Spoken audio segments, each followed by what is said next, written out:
Hello and welcome to NewsClick. We have with us today Professor Ejaz Ahmed, and we'll be discussing the developments in Ukraine, particularly what happened in Kiev, the Euromaidan protests, and then after that what's now happening in Crimea.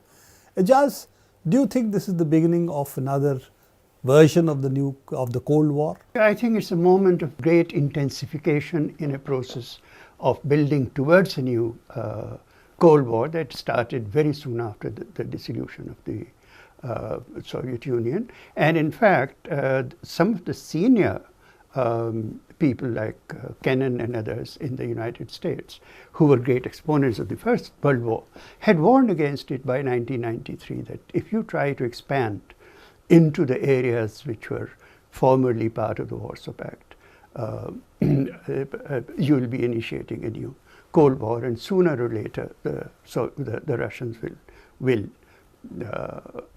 because just very briefly, what happened at that time is that Gorbachev agreed to dismantle the entire Warsaw Pact structure and let the members of it go even to the West and let them get out of the socialist bloc as it was at that time, on the understanding that NATO will not expand at all, even into East Germany.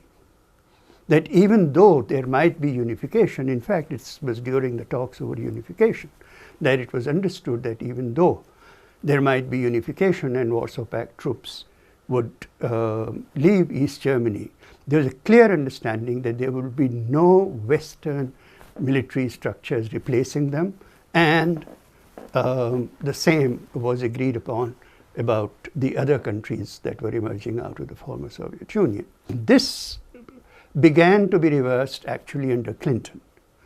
And since then, more and more countries of the former, coming out of the former Soviet Union, certainly in southwestern Europe, have been integrated increasingly into the EU, and several of them into the NATO. Some of them have already joined, like Poland and Hungary and others. And there are others which are expected to join. Others have established various kinds of relationships with NATO. So there has been an immense expansion towards the borders. And NATO already is on the borders of the Soviet Union in Latvia and Poland in particular. So, but this is the last one. And Ukraine is a very big country. It's a very important country. It is in fact the country that joins. It is at the center of the Eurasian landmass, as it were, in that part of the world. And not only that, historically Russians trace the origins of their culture to Western Ukraine. Which is, in fact, Kiev was the heart of Kiev was the heart of where this whole thing arose from the 9th century. This is what their perception is. And Ukraine became a part of Russia centuries ago, and so on. So there's that whole historic relationship, there's the more recent one, and they have been pushing NATO right up to. And moreover, what has happened is that the United States has revised its nuclear doctrine, now adopting the idea of a first strike. And the kind of advanced positioning of their missile systems and so on that they are contemplating, which will come into Ukraine if they win, will be nuclear capable. So you are back to the position of the old Cold War, but right on the borders of Russia, and with a military equation at least that is very much unfavorable to Russia. So geostrategically, Ukraine going to NATO is a threat, at least it will be seen as such by the Russians. It is absolutely a threat. It is a threat of a degree that India, our national security advisor, has gone on record saying that Russia has legitimate interests in Ukraine. And in this, Crimea being a particularly important one because it's a Sevastopol, the base of the Black Sea. And in the Black Sea, it's a Russian base. By treaty obligation, Russia has a right to keep 25,000 troops in in Crimea, which is what is being now called Russian invasion of Crimea. I mean, this is remarkable. Not a shot has been fired by any Russians. Not any Russians have come in. They have a right to keep 25,000. They have 16,000 there. That's a treaty right. Which also shows the interest that Russia had, particularly in Crimea, which in fact is 60% ethnic Russian, and amongst the other section is really the Crimean Tatars, who certainly are not Ukrainian in this ethnic concept of Ukraine, which is now being presented by the they're Turkic-speaking. Western European They're Ukrainians. actually Turkic-speaking. And not only that, you see, people don't realize that a very large number of people who speak Russian, who are as a mother tongue, it's Russian-speaking people, are from Belarus, they're from Poland, they're people who have lived there for generations and generations, and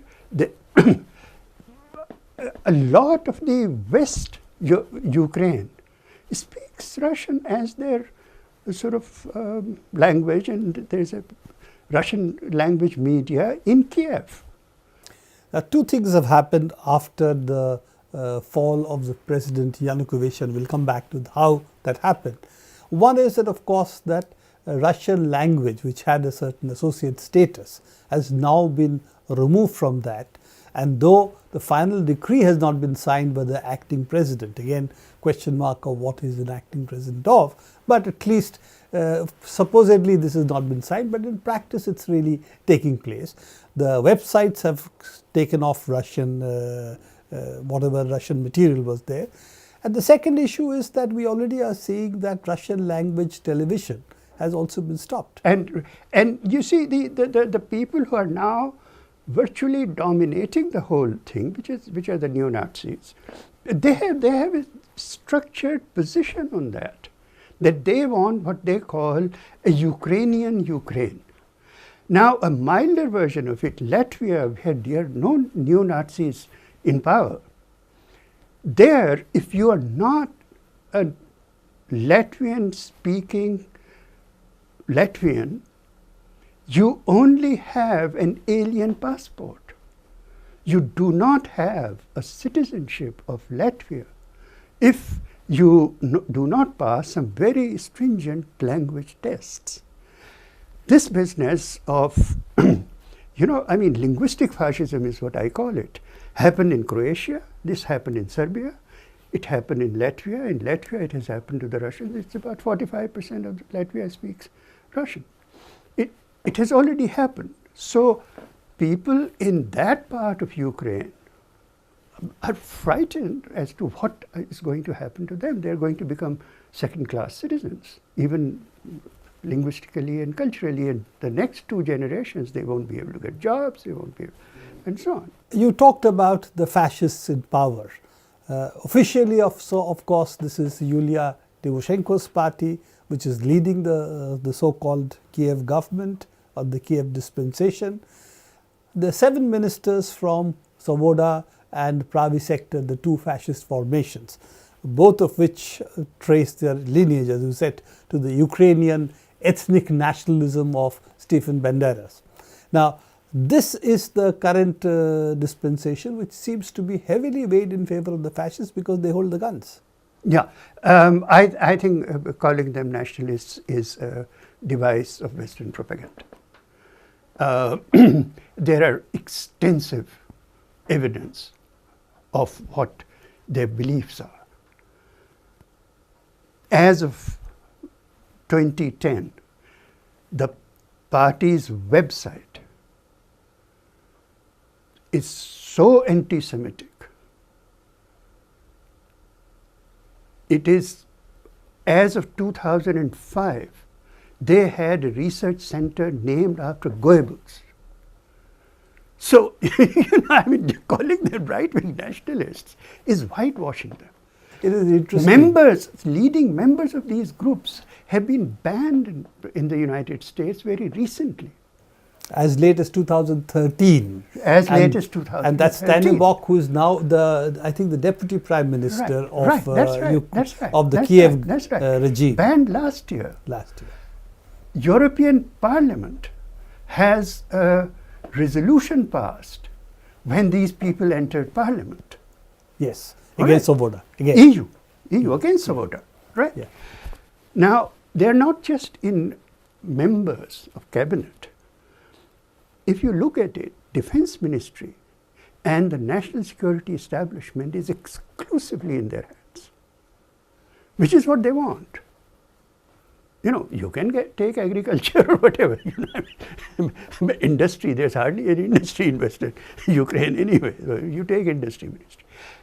All of that establishment is with them. Not only that, they have banned the Communist Party, which took 13% of the vote in the last elections.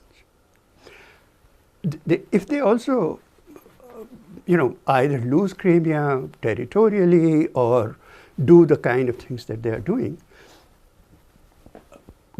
polls suggest that the combination of the three fascist groupings, Common Cause and Private Sector and Svoboda, will win a majority.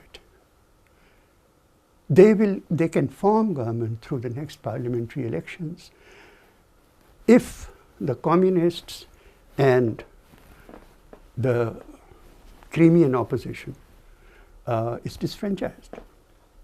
So you're as close to it as that. But do you think that the eastern part of Ukraine and the southern part of Ukraine, which has been very much anti-Ukrainian ethnic nationalism or fascism, if you will, do you think that section is not going to vote against them? I was talking about either their disenfranchisement or they're actually leaving the Union, which is quite possible. But with if there is anything preventing them from coming to power, it will be the vote from that area. The east and southern part of Ukraine. But at the moment, the other part of it is that the Ukrainian existing security establishment, at least in western Ukraine, Kiev, has been dismantled. There isn't anything left over there which they can even call to arms, even to fight the Russians as they want to do. But then they are going to raise 20,000 militia, essentially, which are, as you said, with the security establishment in the hands of the fascists, which means it's really going to be the stormtroopers of these, who were the ones who were leading the Euromaidan protests, as you know. So do you think that under such conditions any vote is meaningful? Under such conditions, we already have the experience that they remove a president completely unconstitutionally. Their party had a majority in the parliament. They are silenced through such terror, the parliamentarians from that political party, that parliament immediately starts passing all kinds of, and nothing happens. Because that terror, we have already seen what can be accomplished with that terror. How did this military onslaught on the state in Syria begin? With how many people? You build it up. You build it up. One other point that I would like you to make is that this is not the first time that they have used fascists in this reorganization of the former socialist countries. They did it in Slovenia. They did it in Croatia at the very beginning of it. Yes, the Ustashi flag virtually was... I was sitting in a restaurant in Slovenia in 1994 when the owner came and told us to leave right away, don't pay. Why? He was going to close the restaurant. Why? Because the foreign minister and his entourage was on his way to come and eat there, and they were fascists, and this man was not going to serve them food. All right? It was like that in these countries, which were taken over by democracy. All this also means that if Ukraine is to be taken over by the West, which is what the game plan is, they'd also have to bankroll a bankrupt Ukraine. They'll have to really take over the huge debts that Ukraine has. It also means that if the relations with Russia become strained, as it is increasingly threatening to become, then the gas supplies come through of Western Europe comes through Ukraine. So do you think this is a complete NATO overreach, Western overreach, and this is really going to boomerang on them? There's a very good possibility of it. However, if the Western finance capital, which has enormous amounts of surplus money, really decides that it is worth the geopolitical gain, they'll go for it. That's my view. The way in which Europe is rolling over, Britain is saying we will impose financial sanctions on Russia, but not on those Russians who are living in Britain and have money in our banks. All the oligarchs, right? Who buying football clubs in Britain. That's right. Merkel's favorite candidate for the presidency lives in Germany. And pays taxes and there. pays taxes there, right? Klitschko. Vitalis So, Klitschko. you can play this in all kinds of ways. Is it worth the geopolitical gain? It's extraordinary how EU, it's not only Ukraine, about half of its gas comes from Russia and cannot come from anywhere else. But EU, Germany, all of them get an enormous amount of it. European companies have enormous investments, 9 billion or so in Russia. And all of those, are they going to sacrifice all of that? Russia is a rising economic power. You can play your financial games and push the ruble's value down now. But threat of a real war in Europe, where do the prices of gas and oil go? So it's a very, very, but I think it's a very serious moment, because if this is what they do to Russia, what happens to their Asian pivot? And what happens to Chinese neutrality between the United States and Russia in the long run? So it's really a new chapter of political changes, particularly between Russia and NATO, the US and the EU as a bloc. And it's interesting that the US is really asking EU to bankroll what's going to happen in Ukraine. And interestingly enough, that not having bailed out Greece and Spain, if they bail Ukraine out in this fashion, it's not going to be easy for its domestic politics as well. So this is really a completely new Europe that we are looking at. Absolutely, and this is a Pandora's box. Americans did not understand what they were getting into when they congregated 100,000 jihadis in Afghanistan in order to contain the Soviet Union. Yeah. And Brzezinski to this day does not concede that it was a historic error on their part to have done so. They start playing the same kind of game. With fascism in the heart of Europe. Fascism in the heart of Europe. At the time when fascism is rising in so many other European countries. Including France. Austria, Greece. There are 18 members of parliament today. God knows what will happen in the next elections and so on. You give them state power in one country and a major country. And Ukraine is not a small country. It's not a small country. You know? You give them power. How much will it inspire the fascists in the other countries? How much will it legitimate fascism as an honorable partner in the political future of Europe? So this is really the what shall I say, a decisive moment in European history, as Afghanistan was for West Asia. Could well be if they don't step back. But no, that's other issue. See, Afghanistan affected West Asia, South Asia. It affected even Southeast Asia, countries like Indonesia, Malaysia, North Africa. But it really didn't affect the United States. But here, what happens is going to affect Europe. Now, that may not also affect the US in the same way, but EU is not exactly something that they can Well, get rid of? yes. I mean, it did not affect the United States in terms of change in power equations in the country. But the dismantling of the constitutional state in the United States, bankruptcy of, the huge financial costs that they're planning. They have not been able to extricate themselves from that quagmire, and they're actually getting deeper and deeper into it because it is a logic. You either get out of it altogether and concede defeat, or you keep going deeper and deeper into it. If alongside that, and as you have quite rightly said, this is happening on European territory. People who are quote unquote like them. The people who like them, absolutely. Not those brown and other colors. Absolutely, absolutely. The special thing of the Jewish Holocaust is that it happened in Europe to Europeans. Yeah. Yes, of course. And European history has not been able to recover from that trauma. Now what happens?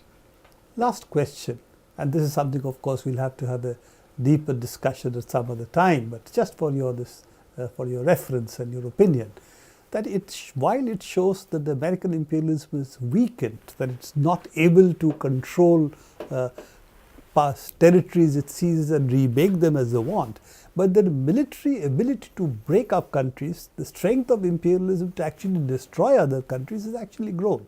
So you have the square mixture of weakness on one side, as you said, quagmire that you were talking about economically, other ways, but also much greater striking power against other countries, and people have been sort of having the simple dichotomy of weakening imperialism or strengthening imperialism. It seems to be doing simultaneously both. You're quite right, and I think this very structural feature of a declining economy, great economic weakness, but an exaggerated military weakness, strength creates a situation in which the entire establishment, not just neoconservatives, the entire establishment, liberals, everybody, wants military solutions to everything because that's the power they have.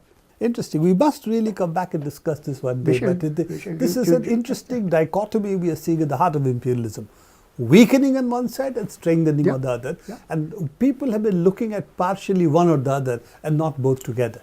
I think that's something that Ukraine is also going to bring out over the future. Maybe, the referendum is coming up, so we'll have to have another discussion on Ukraine early next week.